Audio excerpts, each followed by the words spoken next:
Assalamu alaykum, ahlan wa sahlan bikum, and ismi imtiaz. Welcome to a new series of lessons with the aim of helping you to start to speak in Arabic. I've called this Let's Talk, and what we're going to do is in each lesson we're going to go through and cover just one topic. We're going to start with the essential expressions, which are called ta'birat asasiya. Ta'birat asasiya.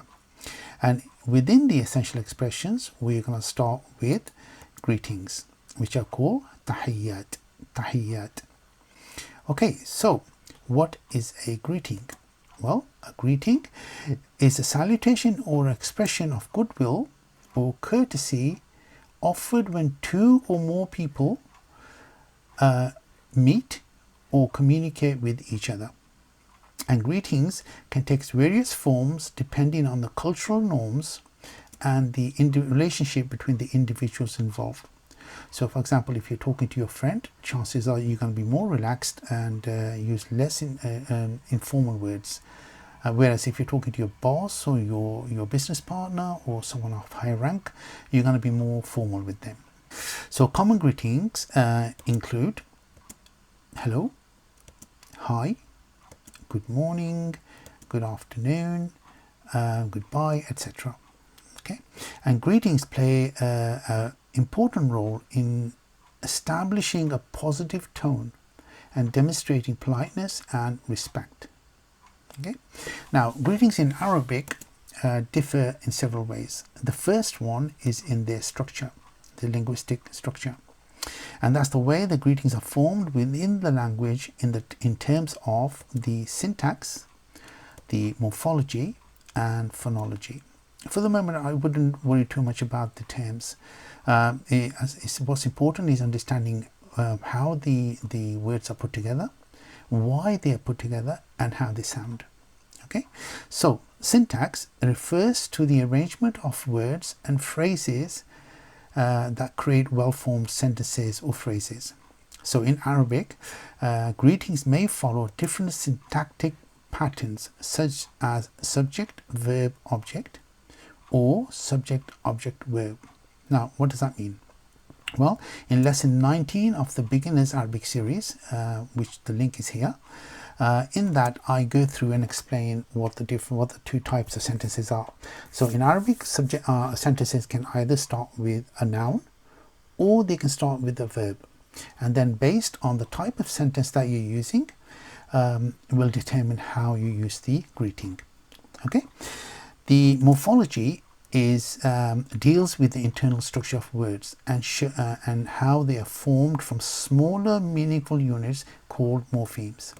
Now in the Arabic greeting, one of the greetings is Assalamu alaykum. Now Assalamu alaykum is formed by the as, then the salamu, and then the alaykum. Okay, so these are the units, and what we'll do is as we go through each one of these greetings, I will explain which one we refer to. I'll refer back to this slide. Then phonology is the study of the sound patterns of a language, including how sounds are organized and used to convey the meaning. So going back to the example that we had before, Assalamu alaykum. So this has a phonetic feature that is not present in the English language. That is the glottal stop. So here, when we pronounce Assalamu alaykum, there's as, there's a slight pause, then salamu, and then alaykum. So these are some of the differences that are in the Arabic language. And again, like I said, as I go through each one of these, I will explain which how to pronounce them. If you go back to the beginner series, lesson 11, I cover the sun and moon letters, haruf al-shamsiyya wa qamariyya, and in there I explain how the letters should be pronounced, and I explain the difference between indefinite and definite articles. So when it's indefinite, how you pronounce it, if it's definite, and it actually goes and explains. So I would advise you, if you've not had a chance to go through this, to go back and have a look at this lesson and then come back and resume. Okay, so the second way that the greetings can differ is with the cultural significance. Now the cultural significance encompasses various aspects that reflect the values, the traditions, and the social norms prevalent in the Arabic speaking society. So a lot of the things they might say in Arabic may be based on one of these values, or it's a tradition, or it's the social norm. Okay, one of the things is that the Islamic influence. Now you'll find a lot of countries that speak the Arabic language, they are Islam is their religion. So Arabic greetings often carry religious significance due to the prevalence of Islam in their country. Okay, so if we look at the example of Assalamu alaykum, now Assalamu, which means peace be upon you, is rooted in the Islamic teachings. That's in the Quran and taught to us by our Prophet Sallallahu Alaihi Wasallam, and reflects the value of peace and blessings in Islam. And you'll find a lot of these greetings and a lot of these words that have an Islamic influence on them. The second one is the politeness and respect. And Arabic culture places a very strong emphasis on politeness and respect, especially towards the elders, authority figures, guests, and actually towards everyone. You know, you be nice to someone, they'll be nice back to you, and it's just good practice, you know. So when we greet people, we say Marhaban, which is hello, or Ahlan wa Sahlan, which is welcome. They convey a warmth and hospitality, reflecting the importance of showing respect and kindness to others. So, and the third one then is the inclusivity and community. So Arabic greetings often emphasize inclusivity and a sense of community, you know. So greetings like Ahlan Bik, welcome to you, Marhaban, are inclusive and welcoming, fostering a sense of belonging and friendship, you know. So these are some of the differences within the Arabic language, the greetings within English and Arabic. So what we'll do now is we'll go through and start look at each one of these greetings in more detail. So the first one we're going to look at is called Assalamu alaykum. Now, one thing I've done here is, and I will always say this in my lessons, is that when I write the Arabic, so try and pronounce this yourself first before I show the transliteration. And the other thing is, you'll notice that I've got some guides here. So for those that want to learn how to write in Arabic, I will show you how the words are placed on the line. So which bit goes above, which part goes below. So when we say Assalamu alaykum, that means peace be upon you. And this is the most common greeting for Muslims. And it is customary to reply with a similar greeting. So, and the only greeting that one should respond to when someone says Assalamu alaykum is wa alaykum assalam. Assalamu alaykum wa alaykum assalam. Assalamu alaykum wa alaykum assalam. Okay, so and this means and upon you be peace. And this response reciprocates the well-wishing and conveys your wish for peace and blessings to the person who greeted you. Okay, so and it's nice, you know, when you go to an Islamic speaking country, yes, you can say hello, hi in Arabic, but I would say to you, you know, speak to them in what means a lot to them. So Assalamu alaykum, you say wa alaykum assalam. Assalamu alaykum wa alaykum assalam. Okay, so the next one is Marhaban. Marhaban. Okay, this is hello or welcome, and it is a polite and friendly way to greet someone. And you can respond in various ways depending on the context and your preference. One way is to say Marhaban back. So when someone says Marhaban to you, you reply with Marhaban back. Now, one thing you'll find when you speak to people in Arabic is that the last vowel, providing there's no other word after it, the last vowel is not pronounced. So here, Marhaban, people say Marhaba. Okay, so that's not. Or what I would say is, if there's no words after this, then you can say Marhaba. Okay, so when someone says Marhaban to you, you can say Marhaban back. Okay, which is hello. And this is simple and straightforward way to reciprocate the greeting. Okay, so the other thing you can say, if you don't want to say Marhaban, is you can say Ahlan. Ahlan. Okay, Ahlan is hi or hello. And this is an informal and a friendly response. So mostly if you're talking to your friend, then you would say Ahlan. Or if you've go somewhere, even to a shop, and you know the person really well, then I would just use Ahlan, because then they feel that you're part of their family, you know. So, and this is often used among friends and acquaintances. It means hello, hi, or hello. Okay, so marhaban, we can say marhaban back, or marhaban, and we can say ahlan. The other way you can do this is by saying marhaban bik, bik, which means hello to you. Okay, so welcome to you, to you. So the bika or bik is saying to you. Now it acknowledges a person's greeting and expresses a warm welcome, and you're pointing back to the person who greeted you. Now, one thing you'll notice here is the letter ba. Okay, I haven't covered this in my beginner's Arabic series yet. They're called prepositions. Okay, and basically prepositions are words like from, to, on, under in the English language. And what this does is the preposition is often used in conjunction with nouns or pronouns to convey various grammatical functions and meanings. And the ba with the qasra is always, if you use it as a preposition, is always at the beginning of a word. You won't find it in the middle. If you want it to act as a preposition, it will be at the beginning. So bika, and I'll give you a few examples of this in a few minutes. Prepositions are essential in Arabic sentences for providing additional context to the described actions or situations. And their common uses are, they're used as an instrument or tool or means to look accompaniment, as a purpose or time. Okay, so these are just some of the common uses.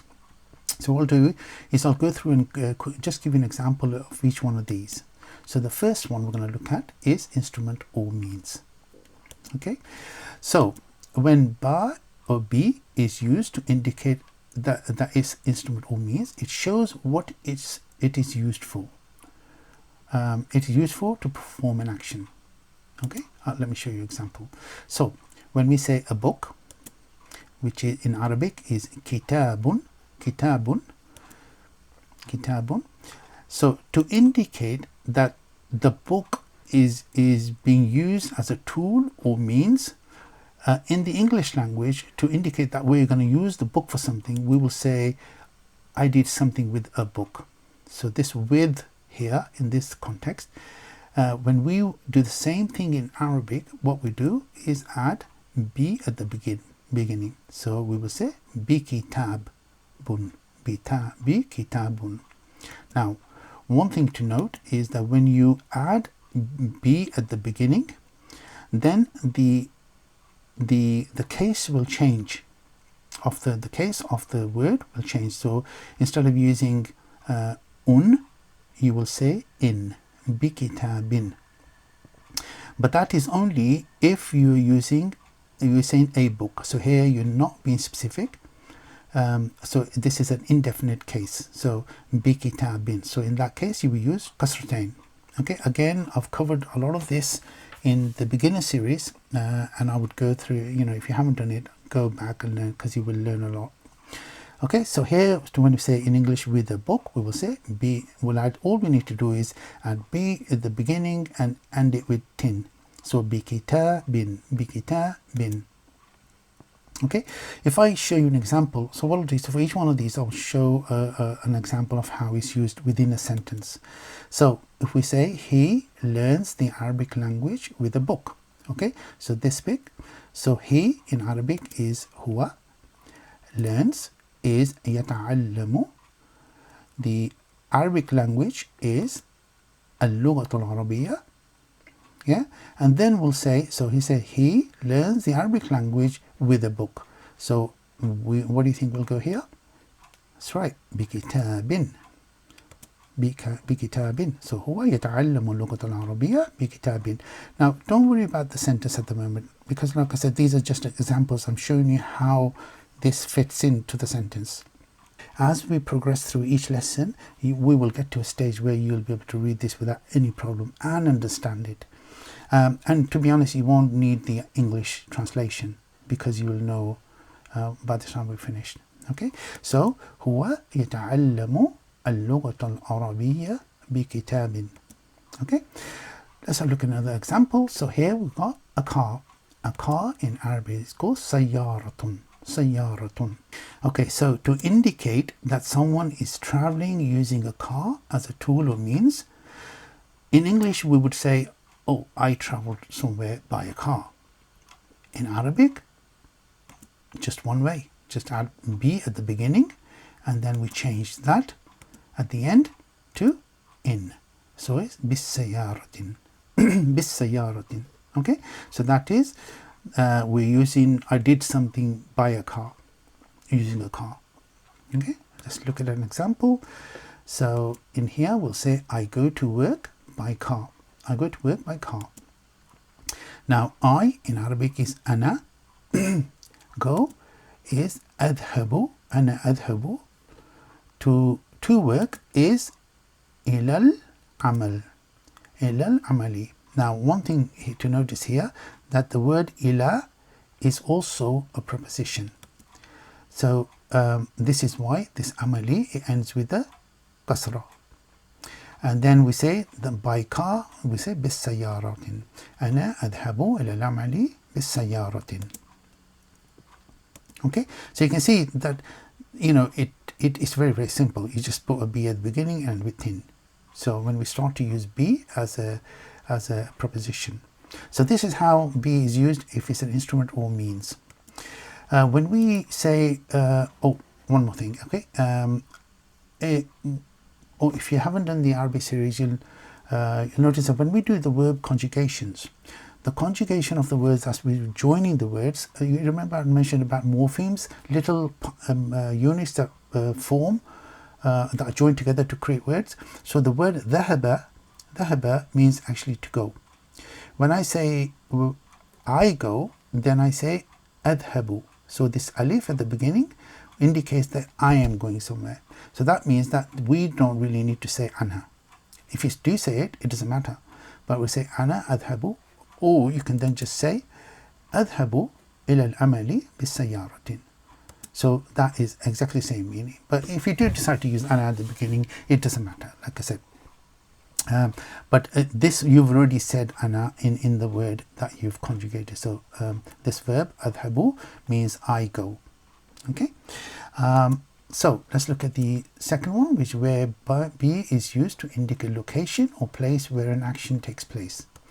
So if we say the office is al-maktab, al-maktab, the office.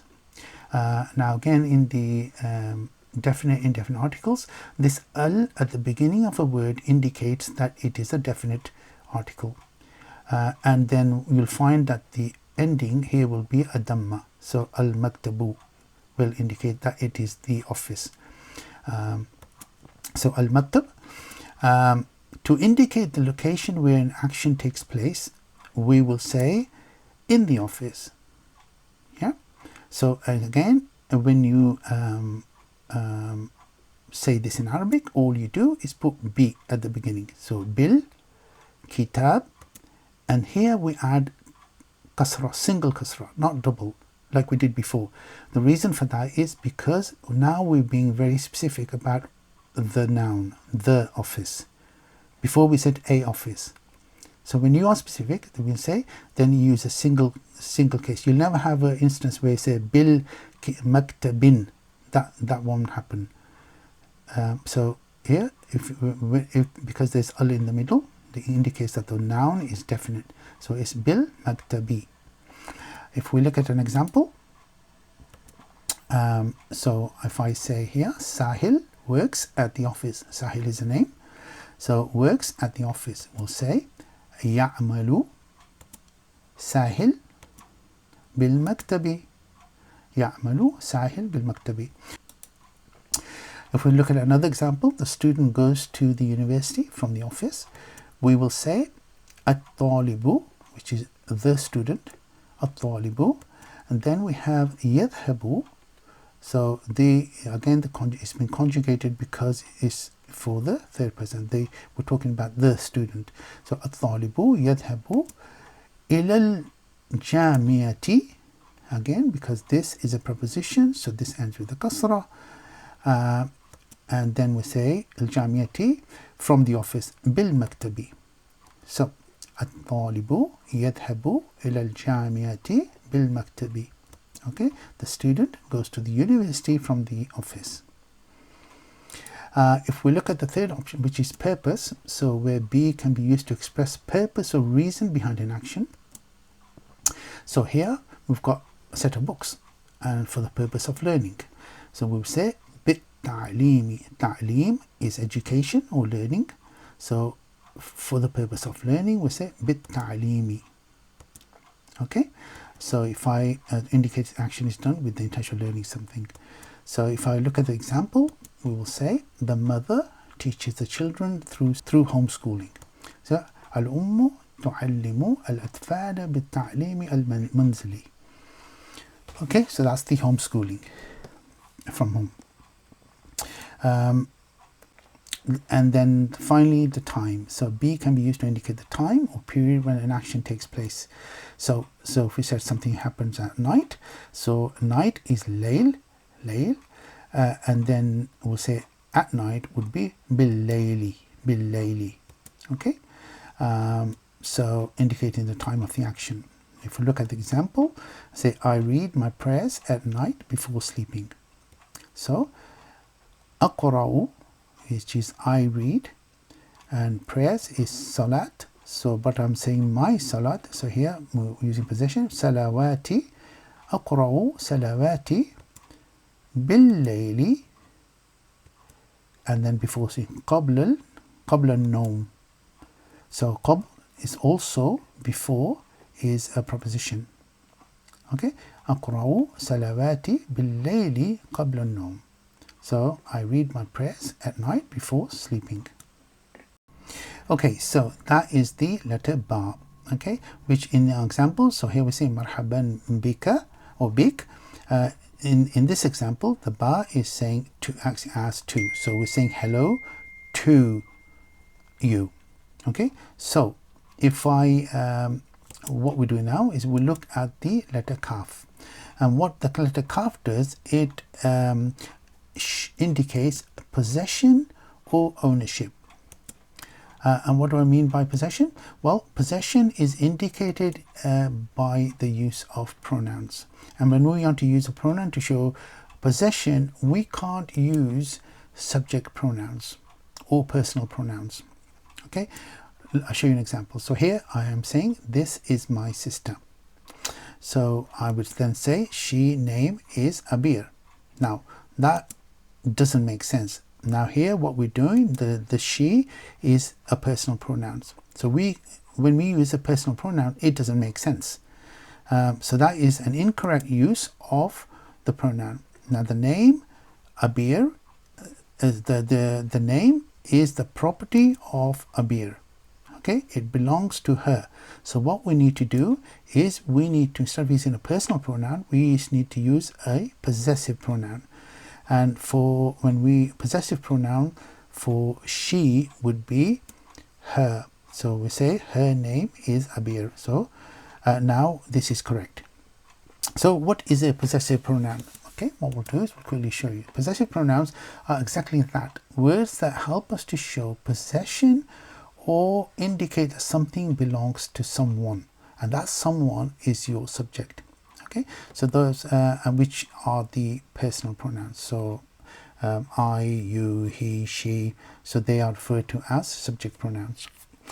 Now possessive pronouns are never spelled with apostrophes in the English language, and there are two types of possessive pronouns for each personal pronoun, and these are, so we have the first person, the second person, and third person. So the first person is the person that is doing the talking, so it's either I or we.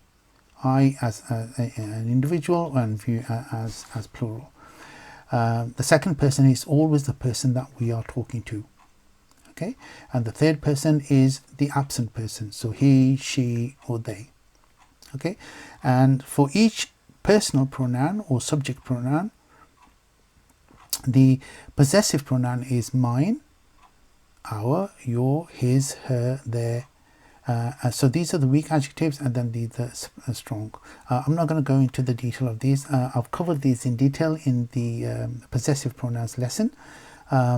So what we do is, now that I've shown you what they are in English, let's look at that in Arabic. So possessive pronouns in Arabic are the equivalent of the English my, his, her, etc. And they indicate affiliation and belonging. And unlike the English, where the possessive pronoun is used independently, in Arabic, the possessive pronoun is joined to the end of the word, hence known as attached pronouns. So let's look at the example in English. So I will say, my name is Imtiaz. So this letter here, the word my, is the personal pronoun. And I say, my name is Imtiaz. Sorry, so the possession. So I'm indicating that the name is mine. So here, indicating possession is Imtiaz. So these are referred to in English as detached pronouns. Now, if I did the same in Arabic, what would I have to do? So the name in Arabic is called ism. And to indicate that my name is it's my name, I would take the word ism, which is noun, and then to indicate possession that is mine, I would add the letter ya. So ismi. So whenever you see ya at the end of a word, you are saying something belongs to me. So my ismi is my name, qalami is my pen, kitabi, bayti, and so on. Okay, so this is what the letter means, and I'll cover these in a few minutes. So here we're saying ismi. So to say that my name is Imtiaz, I say ana ismi Imtiaz. Ana ismi Imtiaz. The other thing we can do is actually ana we don't need to say because it's already included in the name. So we're saying my name. So we say ismi Imtiaz. So when someone says to you, my smoke, you'll say ismi Imtiaz, or your name. Okay, so that is what possessive pronouns are in Arabic. And the ya, remember, is the possessive pronoun is always added to the end of the pronoun or nouns. So whether it's kitab or qalam or name, so to indicate possession, you would add it to the end. Never in the middle, never at the beginning, always at the end. Okay, so what we'll do now is go through and look at the possessive pronouns for the first person, second person, and third person in Arabic. So the first person, when we say first person, we mean I or we. So mufrad and mudhakkar, which is male singular, would be I, and the pronoun for that would be ana. And if it's two or more, which is muthanna mudhakkar or jam'a mudhakkar, then when we say we in English, we'll say nahnu for the in Arabic. So ana, nahnu. And the suffix that we add for the singular and for the plural in the mudhakkar case is when it's I or say something is mine, then I will add a ya, which we saw earlier on. So we said ismi earlier on. So here we're using the example as bait, which is house. So when we say it's my house, you'll say bayti, bayti. Now for two or more, where the personal pronoun is we, which is nahnu, we add a noon alif at the end. So here we're saying baytuna. So it is our house, baytuna. So that is for the mudhakkir. For the muannas, for the first person, actually it's exactly the same. So ana for the singular person and the nahnu for the two or more, and the suffixes are exactly the same. So bayti and baytuna. Okay, so first person, the only thing you need to remember is that you add a ya for singular when you talk about something is mine, and if we say something is ours, then you add noon alif at the end. Okay, so that is the first person. The second person, mufrad and mudhakkir, the personal pronouns change for the male and the female. For the male, when you refer to the second person, you are saying you, whether that's singular or whether it's two or more. So for the single, when you say you as a singular, you'll say anta. Mufrad and mudhakkar, so is anta. When you talk about two, only two, but you say antuma, antuma. And when you say Jama Mudhakkar, that's two or more. It's actually three or more. So one, this is two only, and then three or more. So and this antum is for male or mix. Okay, so anta, so the suffix we add here for you, anta, is ka.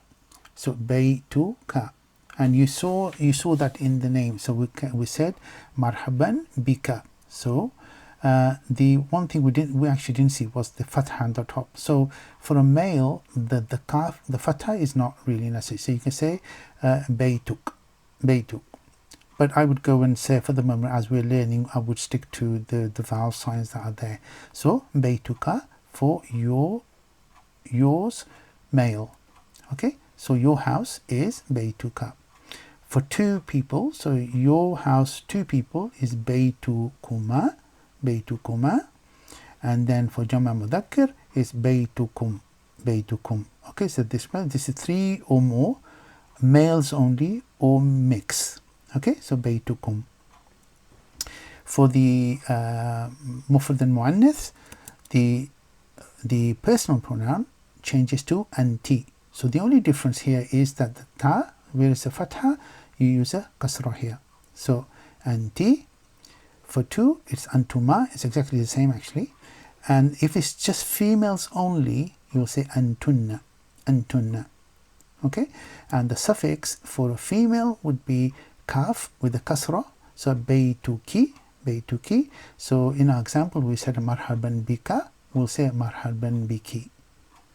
Yeah, so indicate that we're talking to a female. So baytuki. For two is baytukuma, which is the same as that. And then for, if it's female only, we say your house, it'll be baytukunna. Okay, and I mentioned the sounds that we need to change for the phonology, and this is one of them, where we use, when there's a shadda, then there's an emphasis on the letter that has this. So baytukunna. Okay, so this is the second person. And if we look at the third person, we have mufrad and mudhakkar. When we talk about the third person, it's either he, she, or they. Okay, so he for in Arabic is huwa, huma is for two people, and hum again is for three or more, male or mix. Okay, so this is third person, so he or they. So when we say the suffix on here would be hu. So here when we say his house, we'll say baytuhu. Two people, baytuhuma, and then we say when it's their house, is baytuhum. Okay, for the mufrad and muannath, which is a singular female, the personal pronoun is hiya. For two, it's exactly the same. And then for ladies only, it's hunna. So the suffix would be ha at the end. So for is her house would be baytuha, and then huma, baytuhuma is the same as that. And if it's just females only, we'll say baytuhunna. You'll find a lot of people just do hum when they talk about plural. But if you want to be grammatically correct, then you say baytuhunna, especially if you're just talking to females only. Okay, so that's your possessive pronouns, first, second, third person. Let's look at an example again of the, so here we got the book, kitab. So when we say ana, so we'll say it's my book, we'll add a ya, so it'll be kitabi.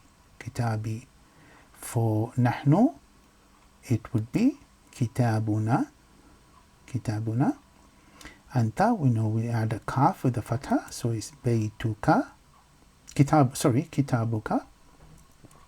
Anti, kitabuki. Antuma, kitabukuma. And then antum is kitabukum. And antunna, which is females only, kitabukunna. Okay, and for the third person, it'll be kitabuhu, kitabuha, kitabuhuma, kitabuhum, and kitabuhunna. Okay, so that is your possessive pronouns that are attached. So you can see it's fairly complex, but once we get to you in understand it, it's fairly easy. Okay, and if you want to learn more about this, then please go to the lesson 16 covering the possessive pronouns, and I cover them with a lot of examples, a lot of details, and I promise you by the time you finish the lessons, you will know, you'll be dreaming about these in your sleep. Okay, so that is the possessive pronouns. So now if we go back to our example, so we say marhaban bika. So if we said which is male, marhaban bika, we can add fatha on the top. So here anta, we add a kaf with a fatha, so bika. So when we say marhaban bika, we're talking to a male, we're responding to a male by saying hello to you. By saying it to a female, we would add a kasra. So here you can see in the example it's baytuki. So in our example we'll say bika becomes biki, so marhaban biki. So when a female says to you marhaban, you say marhaban biki. Okay, and finally, if there is two or plural, then you can say marhaban bikum, marhaban bikum. Okay, so that is the greeting if you want to be specific about who you know, because like if you're sitting in a room full of people, and people sometimes get upset about little things, so it's nice just to say when someone says marhaban, you say marhaban bikum, and you covered everybody in that catch-all, you know. So it's nice to know and use this. So try and use this in all the different scenarios that you can. The other way you can respond when someone say marhaban to you is by saying marhaban bika marratan ukhra. Marhaban bika marratan ukhra. So you're saying welcome to you once again. Okay, and like I said, these are options. You don't have to do this. You can just say marhaban or marhaban bik. Yeah, this is going a slightly step further, but what you're doing here is a warm way to express your pleasure at seeing that person again, you know, and it's just nice. People feel appreciated, you know, and valued. The other thing you can say when someone says marhaban to you is marhaban bikum jamian. Now you would only say this if you're talking to more than one person, because we know the kum is for plural, okay, and jamian. So here you're saying welcome to you, all of you, bikum, everyone. So marhaban bikum jamian. So welcome to you, all of you, everyone is now. So you will capture that in here, to all of you. Just this is like I said, a more formal, inclusive response. The other way you can say hello to someone is by saying ahlan wa sahlan. Ahlan wa sahlan, which is hi, hello, or hi. And this is a warm and hospitable greeting. And the way you can reply is by saying, if you say to a male, you say ahlan bika or bik, ahlan bik or bika. Yeah. So that's how you respond to a male. To a female, you would say, do you want to try it? Ahlan biki. Yeah. So to a male, someone says ahlan wa sahlan, you say ahlan bika. To a female, you say ahlan biki. And to plural, to more than one, you say ahlan bikum. Ahlan bikum. Okay. So ahlan wa sahlan, we say ahlan bika, ahlan biki, and ahlan bikum, depending on how many people are saying that to you. So that's some of the ways you can say hi or hello to someone. The next thing we'll look at is how to say greet someone in the morning. So when someone says to you good morning, in Arabic you say sabah al khair, sabah al khair, okay, which is good morning, and it is a common greeting meaning good morning. And the way you can respond to that is when someone says sabah al khair, they're saying good the morning, morning the good, okay. And the way you respond is by doing the same thing. So you say sabah to indicate that the response is for the morning. So sabah an-nur, sabah an-nur. So sabah al-khair, sabah an-nur, which means morning, the light. Okay, so that's the way. So when someone says sabah al-khair to you, you say sabah an-nur, sabah an-nur, sabah an-nur. Okay, so you've got this transliteration here to help you do the pronunciation. Next is the evening. When someone says good evening to you, you will say masa, which is evening, al-khair, masa al-khair. So this is used in the evening. Okay, actually made a good evening, used in the evening, sorry, meaning good evening.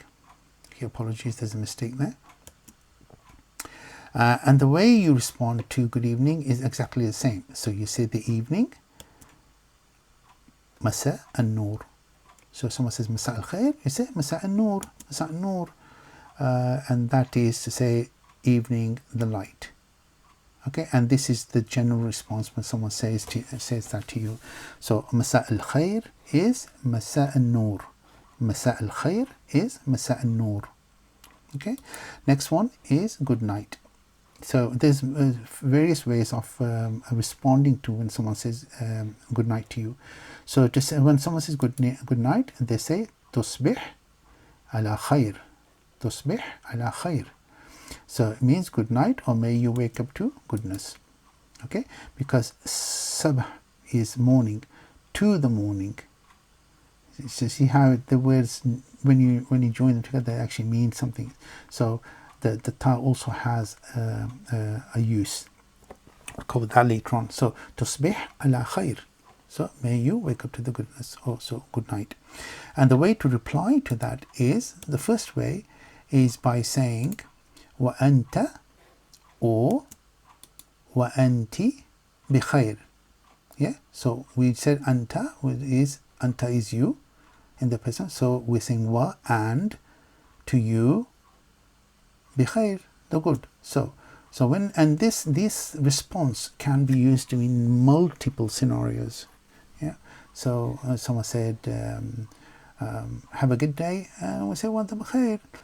So tusbi ala khair would be wa anta or wa anti bi khair. Wa anta bi khair, wa anti bi khair. Okay, so this means you as well.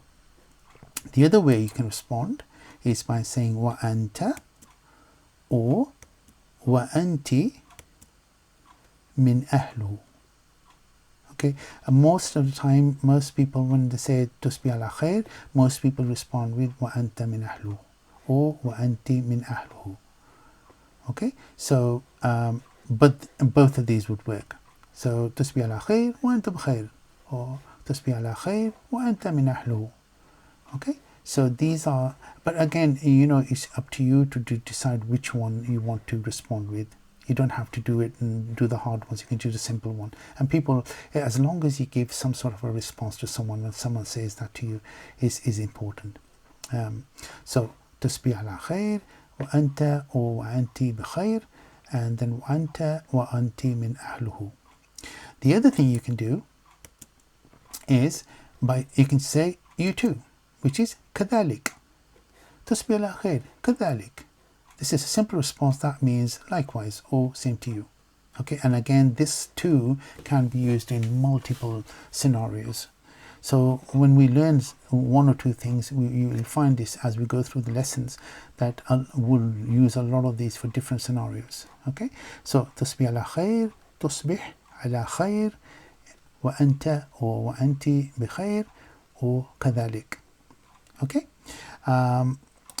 once you've said good night, the other thing I suppose people say is goodbye. You know, when you've met someone, you're parting ways, you say goodbye. And in Arabic, the way to say goodbye is ma'as salama, ma'as salama.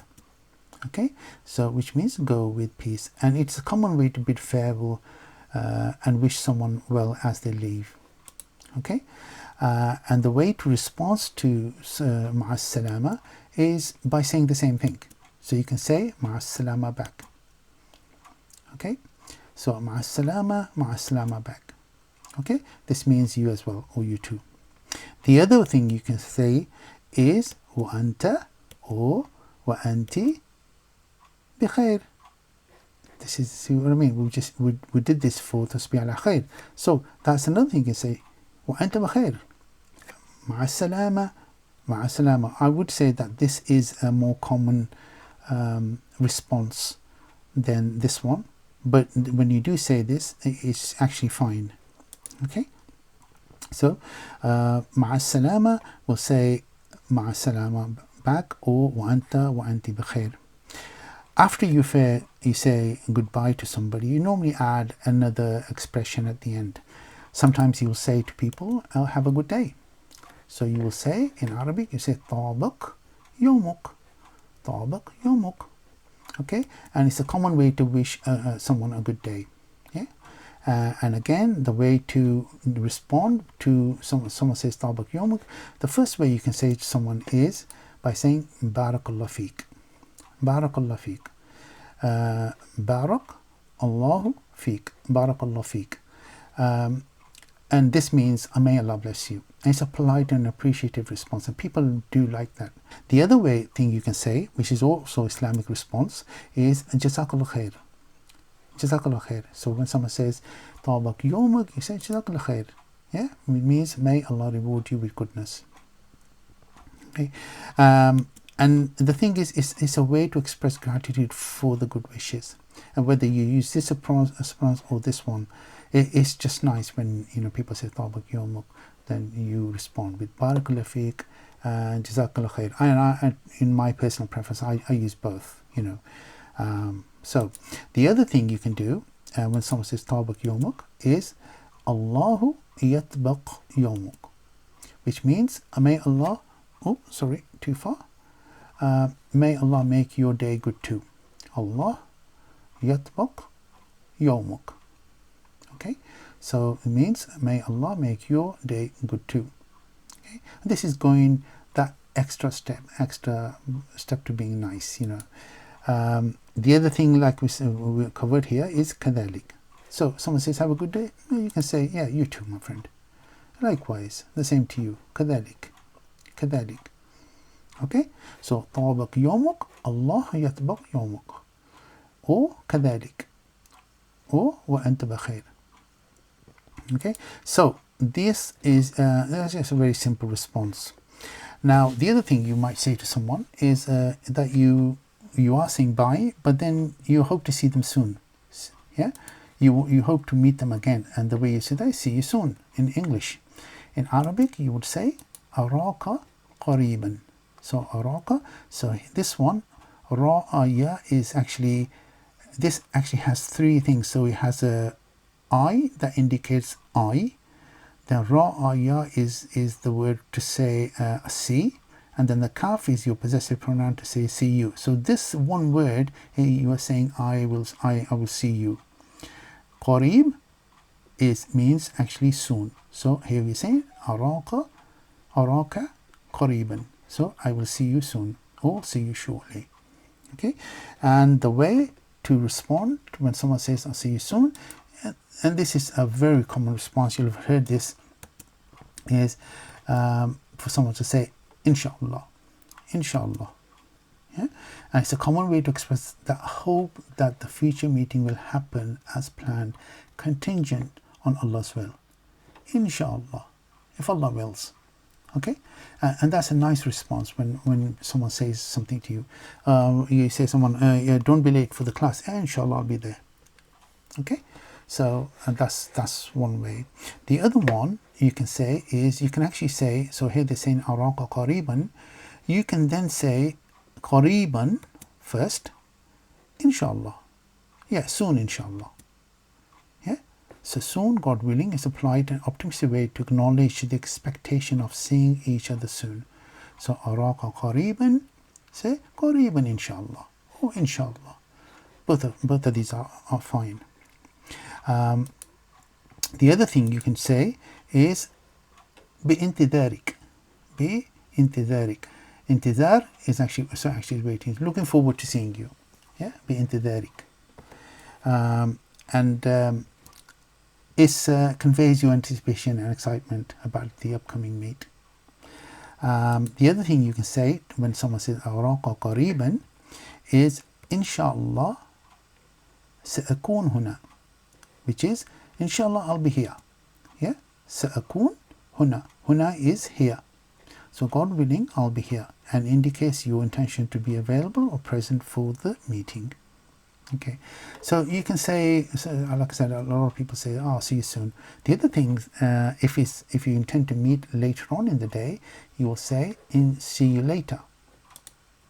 Okay, and that in Arabic is araka, which is again, I will see you, lahiqan. Araka lahiqan, which is I will see you, means I'll see you later. And when you respond to this, you can respond in exactly the same way as we did for the qariban.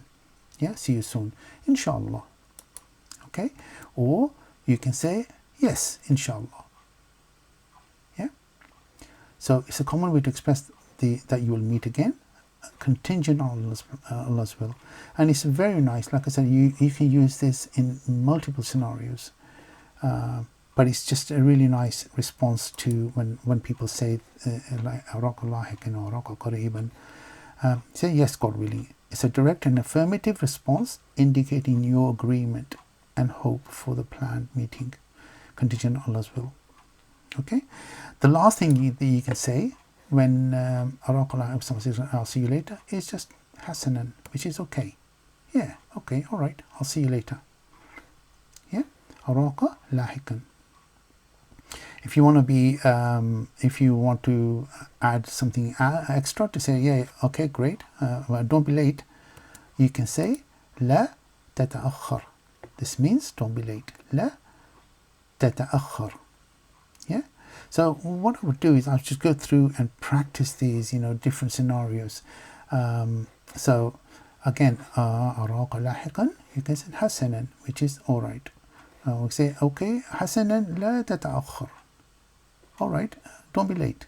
Yeah, so you can start to combine a lot of these words.